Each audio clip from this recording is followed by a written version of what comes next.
The views expressed on this program are not necessarily those of WTJX, its board, staff, or underwriters. On this episode of Comes with the Territory, a three-term St. Croix senator has chosen not to seek re-election. We'll go one-on-one with Senator Javon James to learn more about his decision, his accomplishments in office, and his plans for the future. After a WTJX report spotlighted a persistently broken luggage belt at Wilson Airport, the Virgin Islands Port Authority worked overnight to devise a temporary fix. But questions linger about the cause of the delays and the steps required for a dependable, permanent solution. Plus, a recent tragic event on St. Thomas underscored the urgent need for mental health support in the territory. Meanwhile, a bill proposing the creation of a psychiatric emergency response team for mobile crisis intervention is set to go back before the Senate early next month. We'll have more. And later, this week's panel joins the conversation to analyze these issues and more. Comes with the Territory starts now.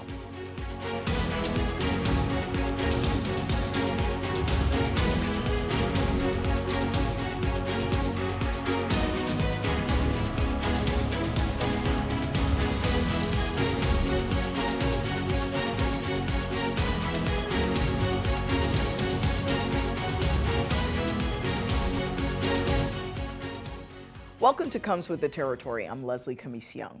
The story of three-term Senator Javon James Sr. is one marked by political unpredictability and his commitment to his principles. Javon James first took his oath of office in January of 2019 at the age of 31 and chaired the Committee on Youth, Sports, Parks, and Recreations as a freshman senator in the 33rd legislature. He sponsored bills for education funding, punishing drunk drivers, and restricting child marriages, to name a few. And he notably pushed an amendment to prevent a significant pay raise for senators by untying their salaries from the lowest paid commissioner. James was re-elected to the 34th legislature, but made a surprising move early on and made some more unpredictable moves towards the end of his second term. You made a decision after being elected to the 34th legislature to leave the Democratic majority. Then you come back and you announce you're not going to run again. Then you announce you're running again. And then in addition to running again, you say you're joining the Democratic Party. So one day you've been a Democrat, the next day you want a Democrat, then today again you're a Democrat. I have no regrets. I would do it all over again because I don't do things by hesitation or doubt. There was a big uproar in the 33rd legislature of the Virgin Islands, and I was highly disrespected. And I'm not going to mention the names of any individuals. And I told myself, I'm not going to put up with this. I'm an adult. As far as being able to bounce back, the administration reached out to me and said, listen, we are for young people. We want to see you in there. Don't give up. He's young. He represents the millennial. If he leaves, who's going to represent the millennials? Who's going to represent the youth? So that is one of the many reasons among my wife supporting the decision for me to come back in the race. James got back in the race and was elected to his third term. In announcing his latest decision not to seek a fourth term, James said he would focus on his education, leaving the doors open for future political aspirations and contributions to the community. Joining me on set for an in-depth discussion on his political journey and what the future holds is Senator Javon James. Welcome, Senator James. Greetings. Thank you for having me. So once again, you're in the news with your decision to not seek a fourth term. And I'm inspired by what you're saying you want to do. We know you have a background in the service, but why are you pursuing a degree at this point in your life?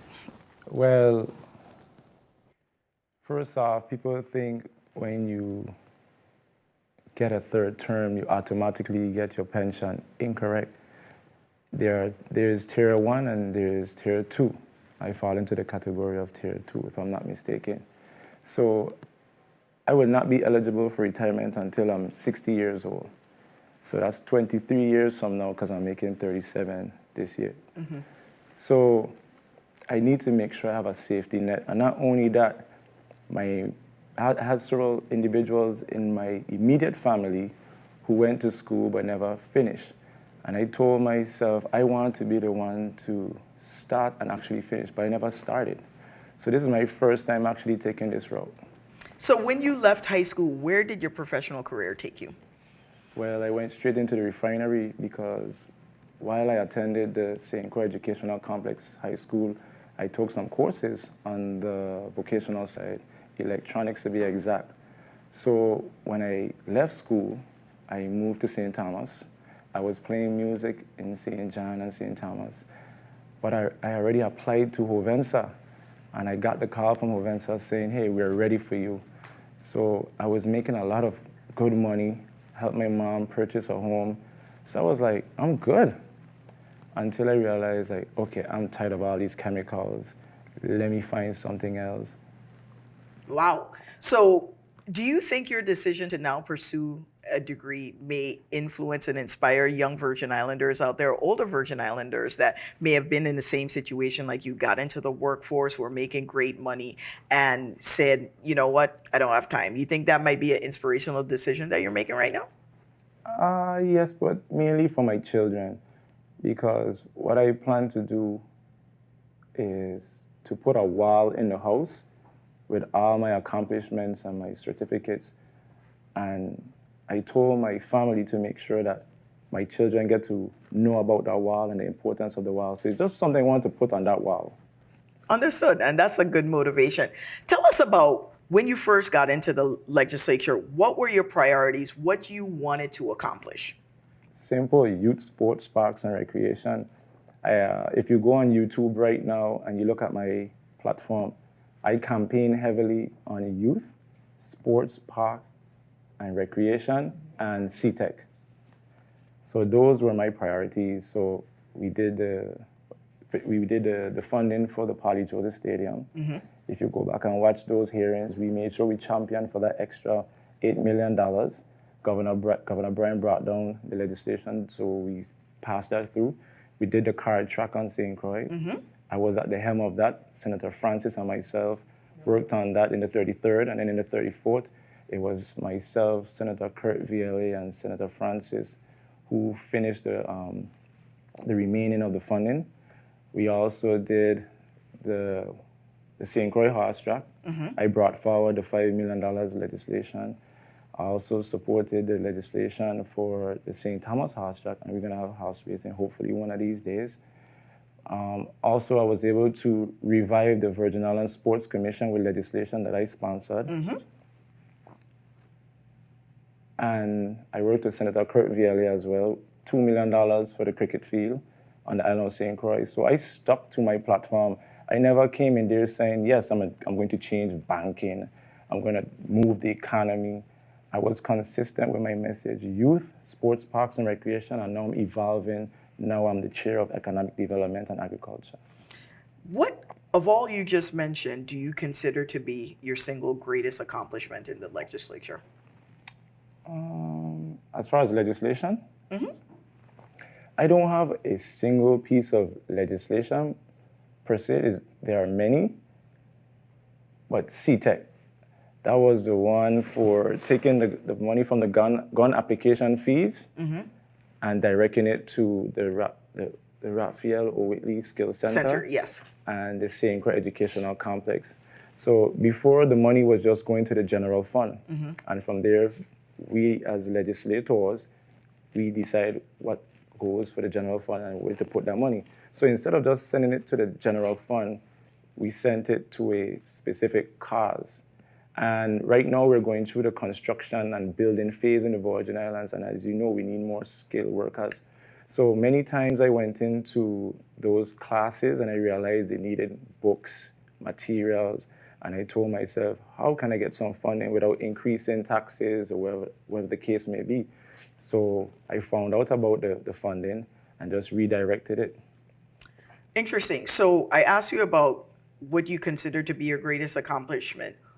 Conversely, what was your most challenging moment in the Virgin Islands legislature? Dealing with a salary increase. I felt like I was in hell, even though I'd never been to hell. There was a lot of pressure, but here am I. Interesting. So tell me, looking forward, what's in the future for Javon James beyond, getting your degree at the University of Virgin Islands. And I congratulate you for going to the one local institution of higher learning. You could probably go anywhere, but you selected the university. Tell us a little bit about that decision and why you're pursuing the degree that you are in accounting. I remember when I first came on the scene in 2018, there was this lady on Facebook, "Oh, you don't have a degree." And I was like, okay. And I heard it many times.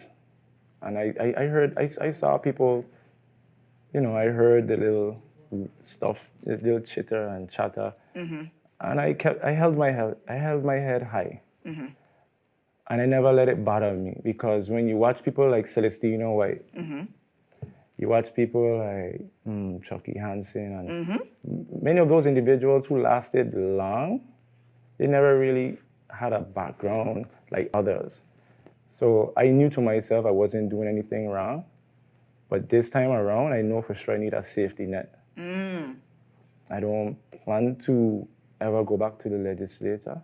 And if I do, it's to go and tell my colleagues hi. Hail up! But there's still hope for me in the executive branch, the judicial branch, or in the private sector. So I need that safety net. I need to be employed. Very interesting. Tell the viewing audience, we have individuals, everybody has their individual perception of the legislature. And I'm sure when you made the decision to run initially, you had a perception.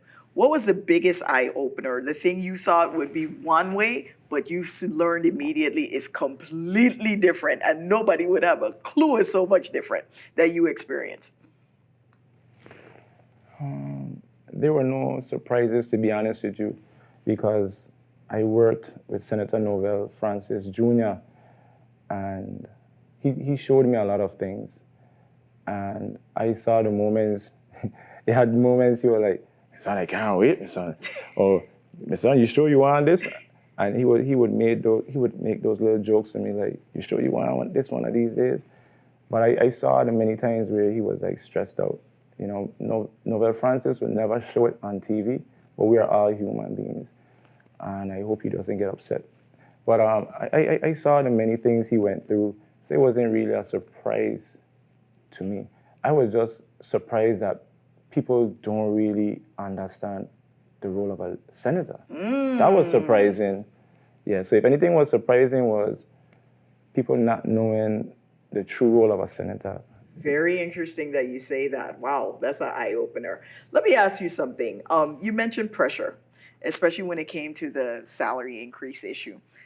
In what form does that pressure come? Is it from your colleagues? Is it from constituents? And then, as a sitting legislator, which set of pressure you think is the hardest? Pressure coming from constituents or pressure coming from your colleagues? The constituents. My colleagues do not elect me, and if any of my colleagues went in the booth and voted for me, thank you. But my votes are from the people. So I always listen to the cry of the people. And at the time we were going through COVID-19, and people still had blue roofs. People were hurting out there. And I was like, I'm 32, 33, whatever I was at the time. I'm making this salary, I'm good. I'm not like, the former Senator Wang Figueroa Seville. I would not make those comments. I'm good. I saw where people like Senator Gene Ford, he paid an ultimate price for making that comment in the public. Yeah. So I was like, I'm good. Whoever want to increase, tell the public you want to increase, but not me. Yeah. Yeah, so you had to stay, stick with your principles on that. Yeah. Let me ask you something. You don't have a formal education, yes, but some would say that your legislative experience has given you like a degree. You get external credits now, or life credits. That's what they call it in academic settings right now. How are you different now than when you first went into the Virgin Islands legislature? Well, when I first came in, I was always a person who read a lot, but I was very nervous. If you go back and watch those hearings, I would be stuttering. And so I'm not going to call her name, but this one individual used to go on the radio and tell people, "Oh, I can't read and write." But that wasn't the case. I was very nervous. This is my first time, like, I'm in the lion's den. And but now, it just comes from the top of my head right now, right? Because I've been a part of the conversation for so long, and have been doing it for so long, and because people were pressuring me, like in the comment section, I would read like WTJX. People would be like, you don't watch our news feed on our Facebook page. That's a good big up for us. People would be commenting, oh, you can't even say the sentences properly, and I would read it and I'd be like, damn. So I told myself I have to get better. So what I used to do is every time I was on the Senate floor and I did a round of questioning, I would take my iPad, go outside, rewind it back, watch it, and that's how I got better and I overcame that nervousness. I think being that vulnerable and sharing that with the community is actually very inspiring, because it shows that you don't have to get it right the first time, but if you're willing to work on self-improvement, that you can get better. And the fact that you're so comfortable now is an attribute to that. You mentioned your children, and I think it's very interesting that you want to have a wall in the house where your children can look up to you and say, Daddy accomplished this. It's part of your legacy. What would you say your legacy to the rest of the children of the territory is? Is that you can do it. Age is just a number. Don't let anyone put limitations on you. Don't listen to the critics. Don't take social media on. That's the loud minority, but it's a silent majority. Well, one of the issues that was very controversial, and you received a lot, I guess you were in the comment section for this one too, was the being the only St. Croix senator to vote for the extension of the Southland gaming agreement. Why did you do that? Why? Simple. At the end of the day, when I forget Lance Griffith, the CEO, Lance Griffith was in conversation with Governor Bryan, and they were discussing how they would go about, with the forward movement of the track. And it was always, from the inception, VIGL never wanted to do business on St. Thomas. And I must say tonight, Randy Knight convinced Governor Mapp and the rest of whoever was there to put St. Thomas into the equation. VIGL never wanted the St. Thomas track.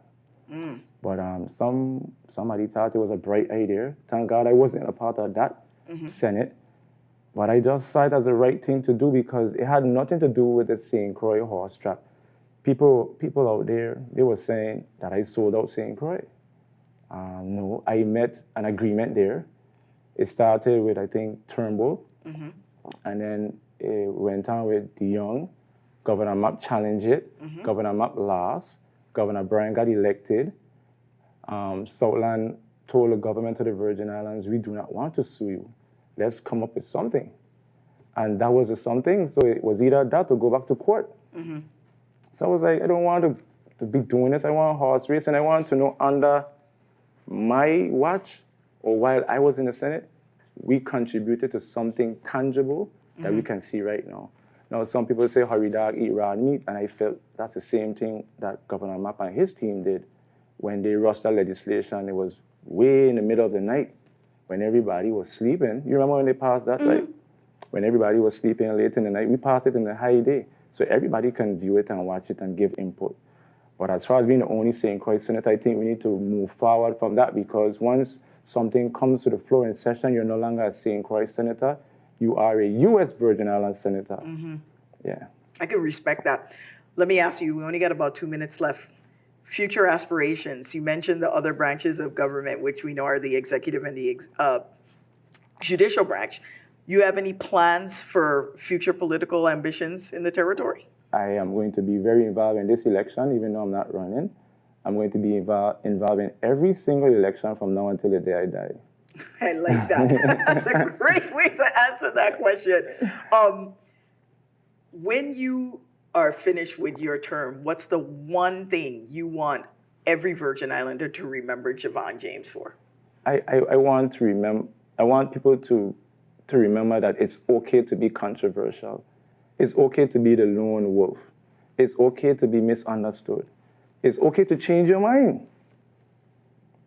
And you've changed your mind a few times, huh? Yeah. Well, if you change your mind for this election, make sure you come to the territory first and let us know. And I will tell you this, I am not changing my mind. I told individuals the only reason I ran, and there's no disrespect to the people of the U.S. Virgin Islands, I love them. But I was in a very dark place. You know, being the only St. Croix Senat, I was being blasted on the radio. Every bar I went to, I was being threatened. People had their hands in my face. It was getting crazy. Wow. I was like, all of this? I don't need this. And then Governor Bryan sent me a text late in the night, like, I need you in the race.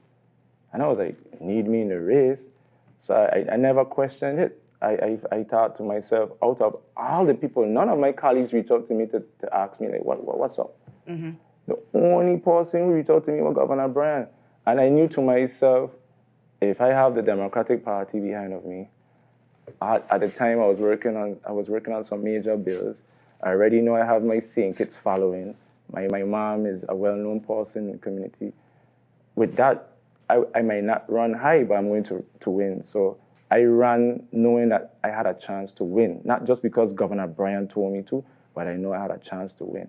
And as you can see, I took a dip. I went from being number 4 in the general twice to being number 6. Mm-hmm. But somebody reminded me it doesn't matter which place you comes in, because once you take that oath, everybody's equal. Senator James, thank you for spending time with us on Comes with the Territory. I really appreciate it. This was a great interview. Up next, we'll hear from this week's Power Panel. But first, let's take a moment to explore the topics that are on the table. Good news for St. Croix travelers. The Virgin Islands Port Authority recently fixed the luggage belt in the departure area at the Henry Wilson Airport. It's just a temporary fix. The belt has been problematic for quite some time. So we're just glad that it's working to some extent. The airport has 2 belts for different airlines. One is for American Airlines, Spirit Airlines, and Silver Airways / Seabourn Airlines, while the other serves Delta Airlines and Cape Air.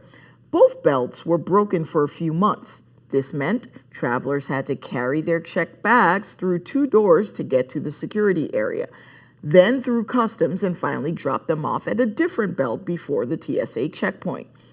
This caused a lot of trouble, especially for people with heavy bags, and the Port Authority tried fixing it before, but it didn't last. After a recent WTJX news report that talked about the problem, the belt started working again the next day. It's primarily our maintenance people that did quite a bit of the work, and sometimes with a little guidance and some information from consultants we're talking to. Despite the functioning belts at this time, Dow stressed that more repairs are needed to ensure they keep working. He said the Virgin Islands Port Authority must find major parts to ensure a permanent fix. We had some parts had to be gotten from out of the country. So we will see how it goes. I mean, like, again, it's working now. We hope it's still working, but we know we have some work to do on it to try to make sure it's more reliable. Virgin Islands police officers swarmed the north side area of St. Thomas on March 5th during a manhunt that culminated in a standoff in the waters of Hull Bay before the subsequent arrest of Mohammed Salem, the man who allegedly attacked his brother before stabbing their father to death in the family's home. His brother told police it was not the first time that Mohammed had attacked their father, and Mohammed had been suffering from mental illness for several years. Whether this tragic event could have been prevented remains unknown, but it does underscore the critical need for stronger mental health support services in the territory. Last month, before the Senate Committee on Health, Hospitals, and Human Services, lawmakers discussed a bill aimed at increasing access to behavioral health services with a focus on psychiatric emergency response teams to provide mobile crisis intervention services and the 988 telecommunication system. This is about creating a specialized trained unit to respond to behavioral episodes. Senator Diane Capehart, the bill sponsored, passionately advocated for its passage, citing mental health incidents on St. Croix. Let me tell you guys, Jesse Martinez, who had a behavioral episode in the town of Frederickstead, who ran naked throughout that town, didn't understand what was happening to him the next day or the day after that. The response that happened on that day, there wasn't a specialized trained unit to respond to this. Let's talk about Jiffy Mart. A couple years ago when another individual was running around naked and needed help. He needed that specialized trained unit to respond. Assistant Director of EMS Lyle Evelyn voiced his support for the legislation. In our line of work at the Virgin Islands Fire and Emergency Medical Services, we often encounter situations where individuals need immediate behavioral health support.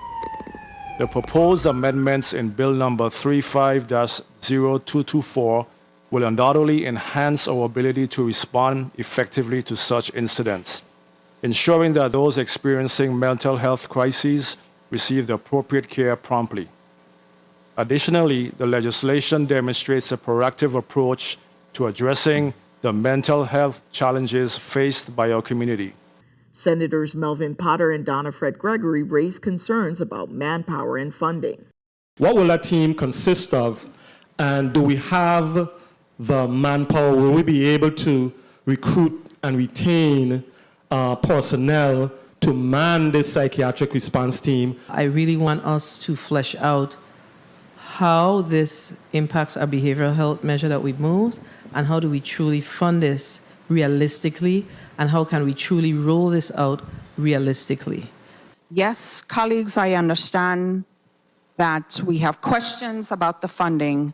I have amendments as I spoke to all these departments, fire, PD, health, and I'm waiting for legal counsel to provide these amendments for us colleagues. The bill was ultimately held in committee on February 7th.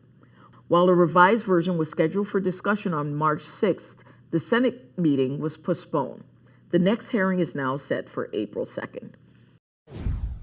Joining the show from our St. Croix studio, we have Senator Kurt Vialet and community organizer Dennis Lynch II. And on set with me, I'm excited to welcome a member of the WTJX team that many of you listen to every weekday at 5 p.m., radio newsfeed reporter Marcelina Ventura Douglas. Welcome, everyone.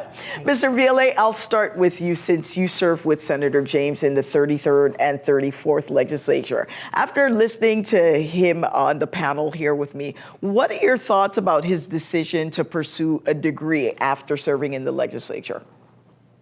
Well, as a former educator, I always applaud individuals who are going to pursue some type of educational certificate, diploma, or degree.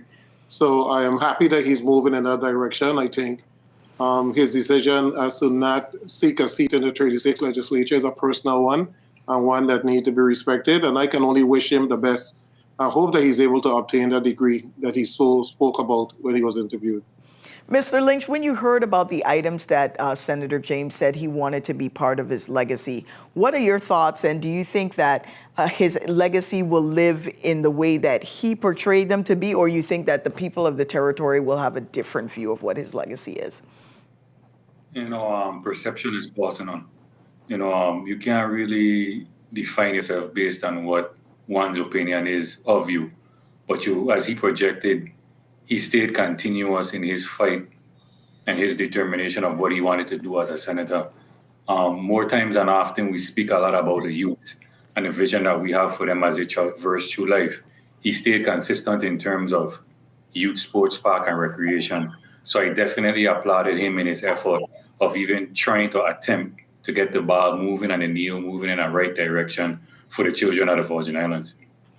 Marcelina, wearing your journalistic hat, when you heard the interview, especially the part where the senator talked about pressures he received from community members, how individuals confronting him, what's your perception of that whole experience? I definitely give any lawmaker, I give them credit for seeking public office, because we live in a community that's you're so accessible, and people feel that because they have that access to you, that they can say what they want to say to you. So I commend him for the time that he served, most definitely, and I commend him for ultimately, being able to kind of take that weight from the public as well too. But I can say that it's definitely a calling, and he answered the call for the time period that he saw fit. Mr. Viele, I'm going to ask you a personal question. Having listened to the interview with Senator James and hearing him talk about pressures from colleagues, pressures from constituents, as an experienced legislator yourself, how did you deal with those situations? People coming up to you and having adverse opinions. I know that can't be an easy position to be in. So how did you handle that? It is not an easy experience or easy situation to deal with, but I came from the field of education, some 29 years, and a number of years as a high school principal in a high pressured environment, serving some 1,400 to 1,600 students on a regular basis. So the legislature was a bit easy to me in terms of the pressure. It is those decisions that you need to make when you're an educator that immediately affects a student life.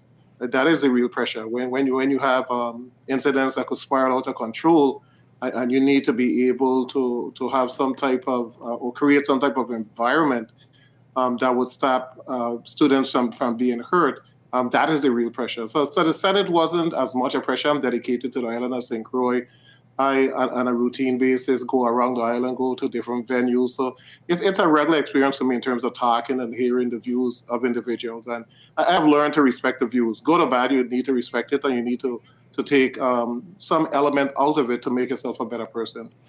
Mr. Lynch, let me come back to you. One of the things I found interesting that, without prompting, Senator James brought up as one of the reasons people may think he's leaving is having served 3 terms and then being eligible for retirement. And he was clear, and that's not the situation with him. What do you think about the public perception that people have that, the goal is you get in, you serve 3 terms, and then you set for the rest of your life? How do you sum up that analysis that he mentioned that the public may perceive about him? I think territory-wide, we have a culture of embracing mediocrity in terms of the least that we could do for the most reference down the line.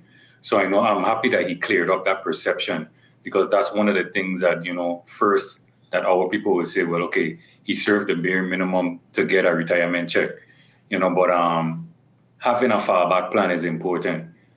Like Ms. Douglas said clearly, being a politician is a calling. You need to be able to serve the people adequately and serve them efficiently. Mr. Viele made a perfect point in terms of affecting one's life. We don't see the importance of how, as we traverse through life, the decisions we make could impact a community by a simple vote of yes or no. So when you sit down in a seat like that, you have to be prepared to see that 20 years down the line, a decision that you make today could affect children on the Virgin Islands moving forward forever. Wow, the powerful perspective there. Marcelina, your newsfeed had a direct, almost overnight impact on the Henry Rolson luggage belt being repaired. When you have a situation like that where something you report on actually gets fixed, what's the feeling that you get from experiencing that?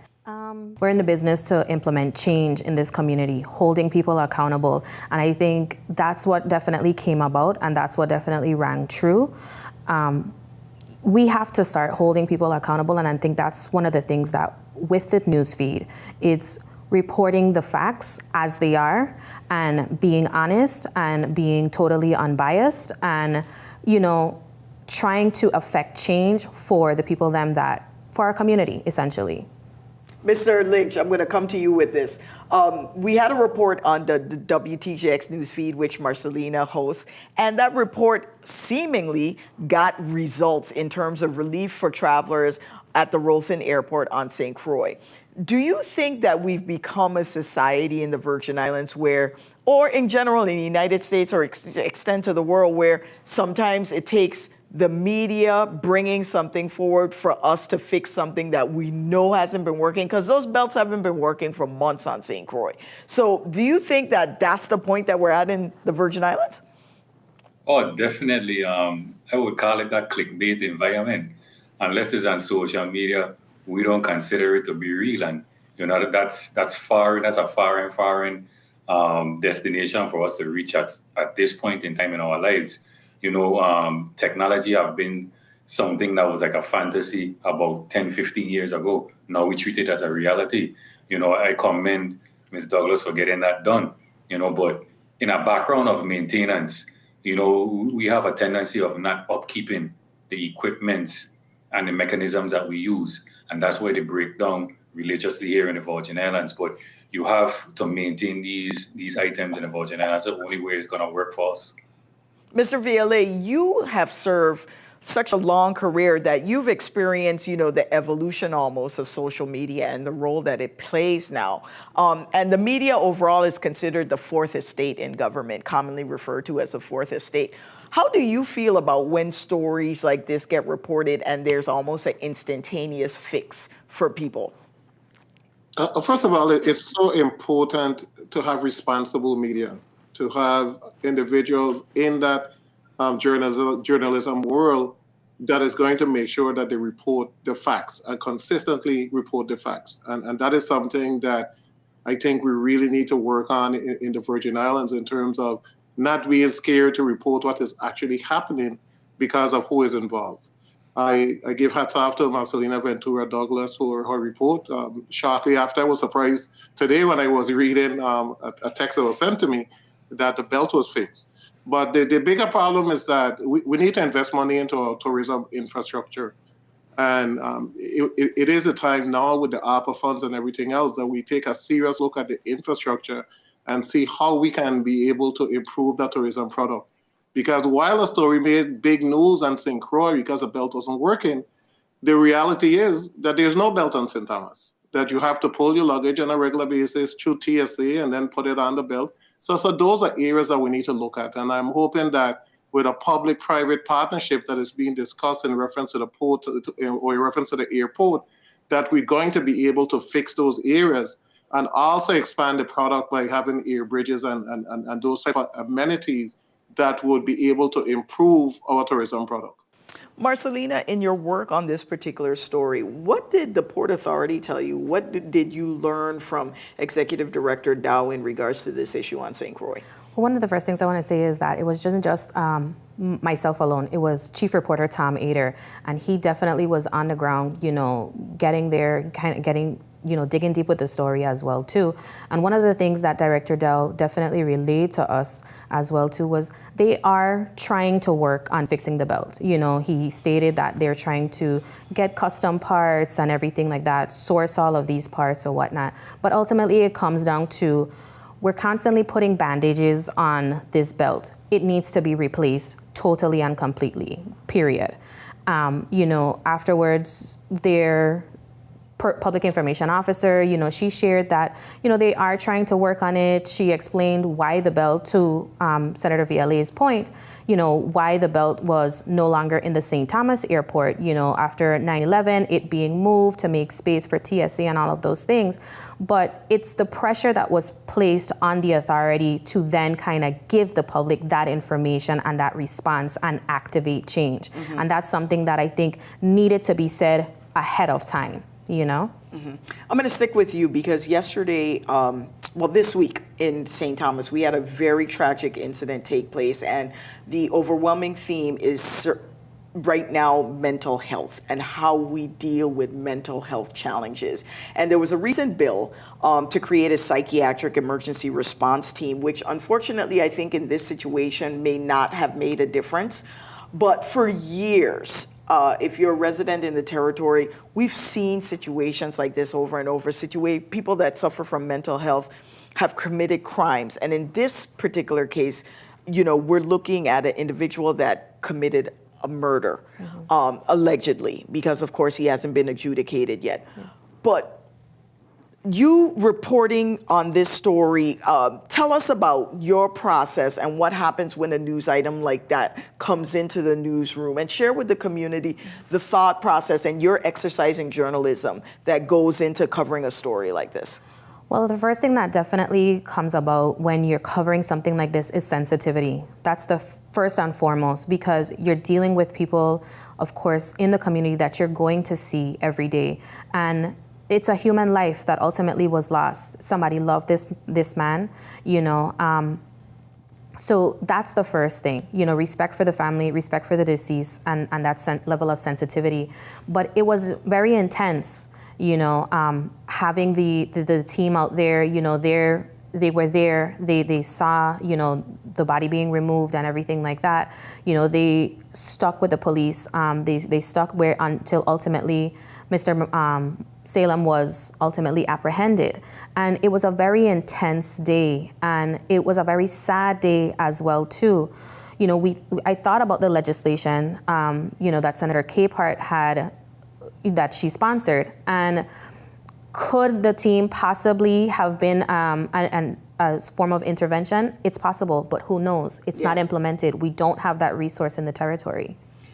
Senator Viale, a lot of people would say that the bill to create a psychiatric emergency response team in the territory is long overdue. Many states and municipalities have already implemented these kinds of teams with special training and non-lethal means of dealing with mental health individuals that suffer from mental health crises.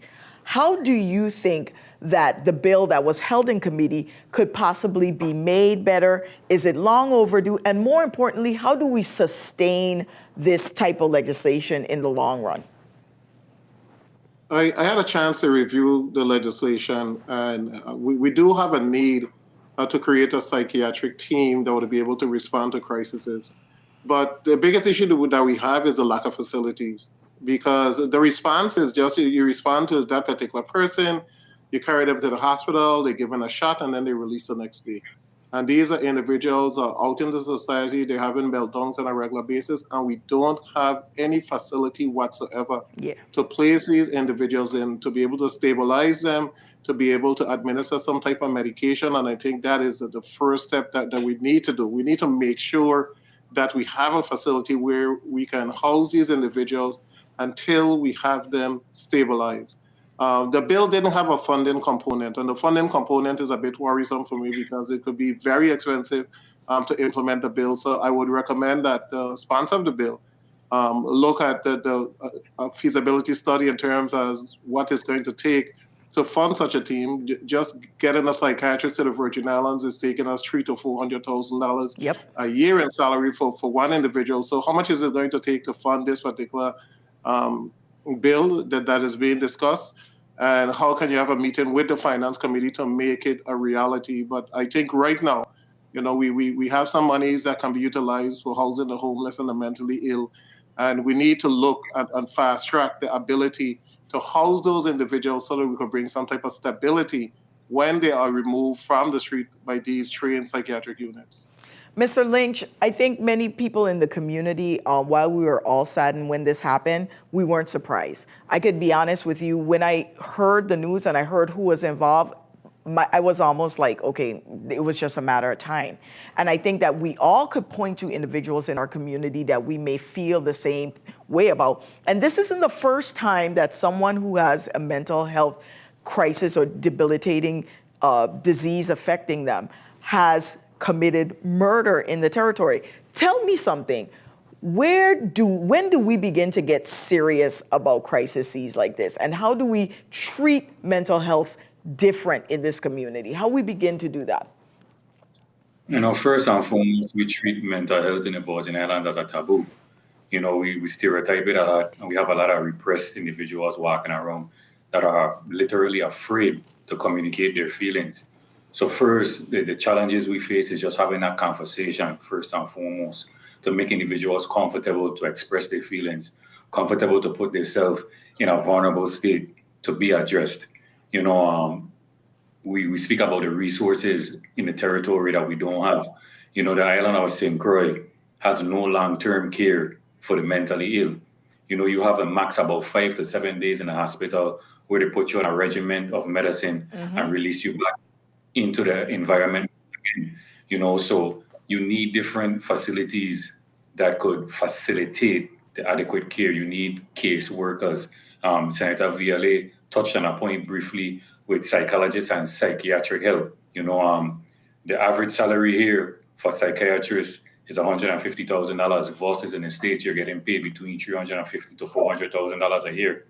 So you need competitive salaries in order to garner that support here on the island. So there are many different things that we need to do to even address the concern. The bill is a good stopgap, but it doesn't flow. It doesn't have that fluidity in terms of what we need to begin that serious conversation that you just mentioned.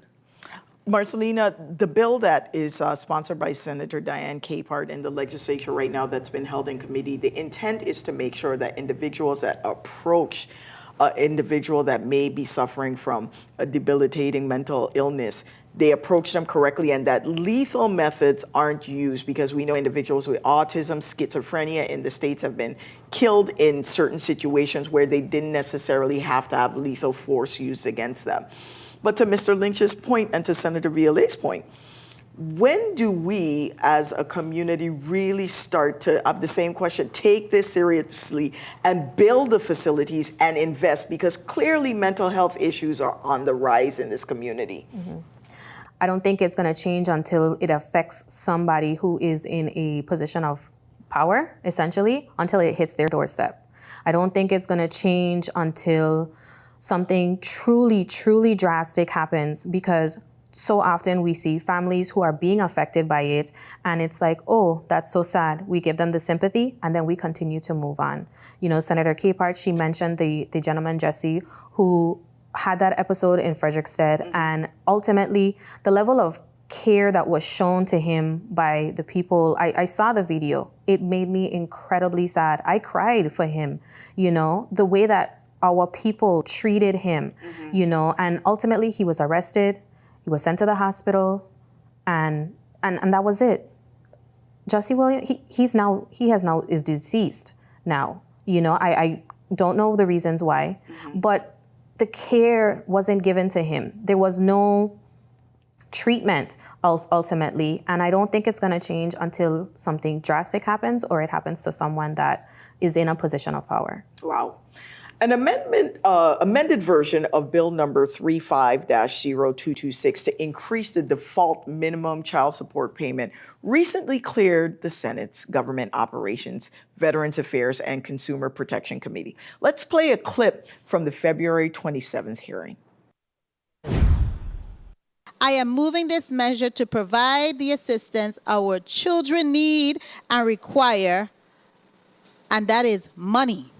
Over the last 15 years, we have seen an increase in failures to appear for hearings and failures to present requested financial information. If approved, the proposed legislation would increase the default minimum sum of child support from $250 to $350 per month. There's a subsection E, and it says the Attorney General shall review and revise, if appropriate, the child support guidelines adopted pursuant to this section at least once every 4 years. When was the last time this was conducted as far as the review? The last thing on record is 2008.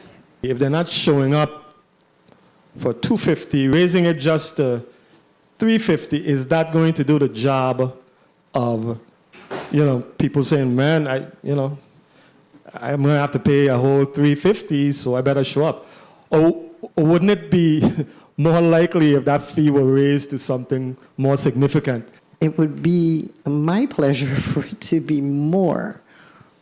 But until we actually get a different figure in place and we start to collect data, we won't really know. If we're going to go in and change the law, let's go for the gusto so they can understand that this is not something you do. Because now if we change it to potentially $1,000, it will force them to come in with their paperwork and make the necessary adjustments for those that are below this $1,000 threshold. It's $1,000 to pay in a handicap parking space. So I'm in full support of raising it to $1,000. Senator Carla Joseph successfully amended her bill to further increase the default minimum child support payment from $250 to $1,000 for the first child and for $150 for each additional child. The amended bill was approved 5-2 with Senators Siobhan James and Milton Potter opposing the measure. Mr. Viale, the comparison of a parking ticket for a handicap spot being $1,000 and the amount that the minimum somebody would have to pay monthly in child support, I thought was pretty interesting and pretty jarring when you think about it. Do you think this increase is going to have the effect that the legislators are intending it to? We definitely hope that it will. However, when you look at the stats and you look at the number of single parent households in the Virgin Islands, it's quite alarming. The numbers are extremely high. When you go to the supermarkets, you go to Home Depot, etc., you see so many females that are working a second job just to make ends meet. So definitely we have an issue when it comes to child support in the Virgin Islands, whether it's a male or a female that need to make their contribution. And it's important that we put some mechanism in place that would be able to make sure that individuals pay their fair share. I am kind of sorry that it has to go through a legal process, because I do believe that it's the responsibility of any parent, once they have conceived a child, to make sure that they do whatever possible to support the child. And I put a shout out to all those individuals who have a child, that you make sure that you provide some type of financial support. And along with the financial support, you also provide some mental support in which you're a part of the child life. I think it's a tremendous impact on the Virgin Islands, and the fact that we have to pass a mechanism to increase the default shows you what type of society we have become to a certain level. We shouldn't have to be forcing, whether it's a mom or dad, to make a financial contribution to a child that they actually conceive. That's a very powerful point that you just made. Mr. Lynch, I'm curious to hear your thoughts on the fact that we have to raise the minimum payments for parents, and the fact that a lot of parents that owe child support simply don't show up to hearings, they ignore it, and that the fees that have to be paid are so inconsequential that we are left to the behavior that Senator Viale just referred to, that we have these high amount of single family homes in the territory are experienced as a result, and the social and legal consequences that we have to deal with in our legal justice system, they are significant as well. I'm curious to hear what you think about this piece of legislation. Especially coming from a father point of view, the importance of being in my son's life, that's not something that could be easily taken away by just a child support check. Senator Viale made a very good point in terms of the mental, the social applicability of it, raising a child. And you see that if you come to terms of it, you have to reach an egregious amount of money to even spur a payment is very disheartening. Mm-hmm. I do hope that this piece of legislation gives us the end result needed, because the children of the Virgin Islands are suffering. And that's something that needs to be addressed quickly and expeditiously.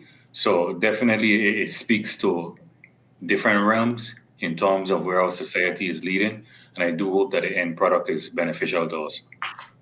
Marcelina, based on your analysis, do you think that this will have the intended impact that that the legislators would like for it to have? Mm-hmm. And do you think $1,000? I mean, if we're going for $1,000, why not $2,000? Mm-hmm. To show that we're really serious. Because again, I can't help but thinking about the handicap parking comparison. That was so jarring for me. Yeah. Do you think that this will actually work? And is it enough? No, I don't think it's going to work. But that's my pessimism.